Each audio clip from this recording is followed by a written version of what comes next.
there's something to be said for old-fashioned tools for doing jobs. I'm specifically thinking about two things that I've done today, and it doesn't feel like I've done the first thing today, but I did.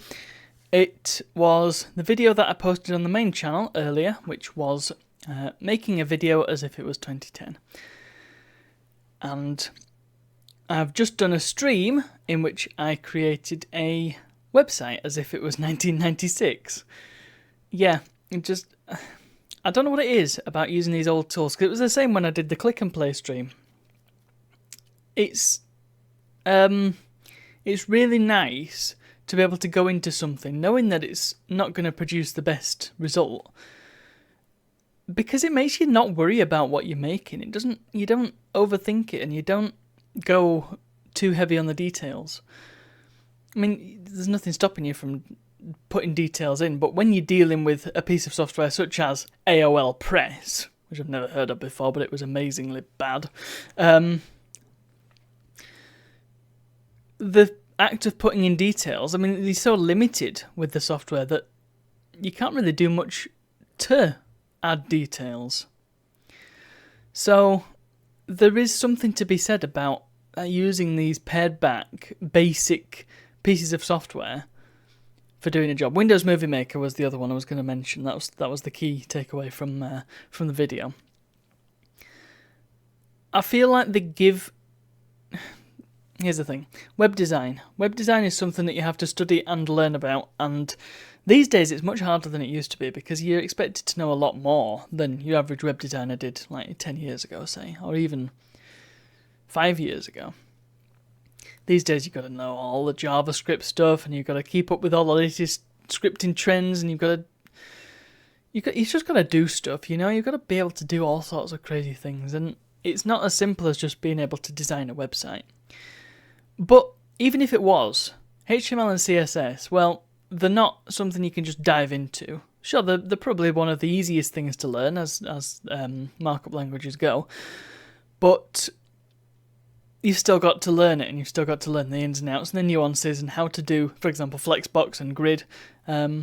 It's not something that you can do just off the hook. Whereas WYSIWYG website creators are a bit different, and this is coming from somebody who, like, I'm not a fan of things like Wix and Squarespace, but things like, well, AOL Press that I was using earlier, yeah, because you're totally in control of what you're making, and it gives you enough tools that you can make something that's uniquely your own, not based on a template or anything, and it's not following the latest web design trends. It's not fancy, it's not got JavaScript all over it, it's not got tracking or anything like that. It's just, here's your website. And if you're a dad and you want to make a little site where you can post all your family updates, you can put photo albums and stuff, you can make yourself a little blog, perhaps.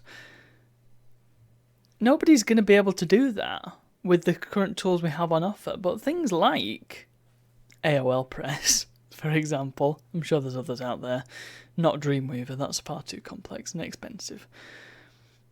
They do the job for, I don't know, maybe I'm off base here, but it just feels to me like these older tools give you weirdly more freedom in their restrictions, and it's something that you don't have to make an account for. You can just jump into it and just get on with it. And it's the same with Windows Movie Maker. It starts up like that, and you bring your video files in, and it's simple. You've got the storyboard thing at the bottom, so you can just drop your videos in straight into the storyboard. You don't even have to deal with the timeline.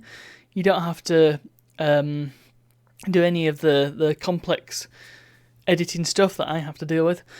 It's really, really straightforward, and there's not anything quite like Windows Movie Maker today. So, yes, my point is simple, single, like, use, or one-trick pony, I guess, pieces of software that are built for a specific purpose and are, actually, there's a term that I learnt today, opinionated. I.e., there's one way to do something, and that's how you do it in that piece of software. I think there's still a place for them. And there's a place for letting Dad make his own website, or letting Mum make her own website, or letting your auntie make her own home videos. Maybe I'm wrong. Maybe I'm just nostalgic. But then again, maybe I'm right. Who knows? Anyway, thank you very much for watching. I'll see you all tomorrow.